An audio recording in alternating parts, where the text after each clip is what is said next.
Today's video is all about market share. We'll answer questions like how it is calculated and what its significance is. Let's get started.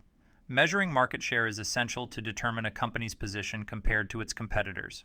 Calculating market share serves as the foundation for a company's market strategy and answers the following questions. How is the market structured? Where do I currently stand compared to my competitors? What is my target market share? And is it achievable? When calculating market share, we generally distinguish between two forms, absolute market share and relative market share.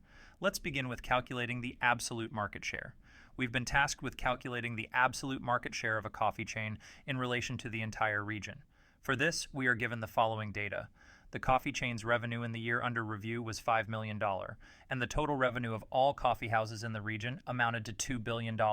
Perfect. We already have all the necessary data to calculate the absolute market share. The formula for calculating absolute market share is absolute market share equals revenue divided by total revenue, also known as market volume times 100. Plugging in the numbers, we get absolute market share equals $5 million divided by $2 billion times 100. The absolute market share, therefore, is a mere 0.25%. That's not much, one might think. However, the simple calculation of absolute market share can be very misleading, especially in markets with many competitors, also called polypolistic markets. Why this is the case will become clear when we look at relative market share. The formula here is relative market share equals revenue divided by revenue of the largest competitor times 100. The preceding competitor analysis revealed that the revenue of the largest competitor in the year under review was $5.5 million. With this data, we can now calculate the relative market share. Relative market share equals $5 million divided by $5.5 million times 100. The relative market share is thus 90.91%. This is a very high value, as the relative market share can only go up to a maximum of 100%. We can interpret this value as follows. There appear to be countless coffee houses competing in the region.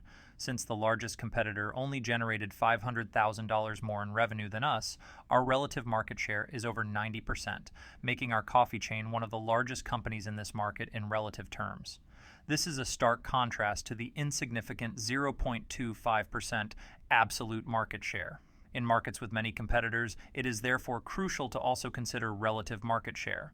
Now we know how to calculate market share. Let's move on to the advantages and disadvantages of these calculations. One significant advantage lies in the simplicity of the calculations. We only need a few input values to start determining market share. Another advantage is the availability of two calculation methods, absolute and relative market share, each offering different interpretations. One disadvantage is the focus on revenue and market share calculations. Depending on the industry and market, revenue may not be the most meaningful metric. A company generating high revenue can still incur losses if its costs exceed its revenue.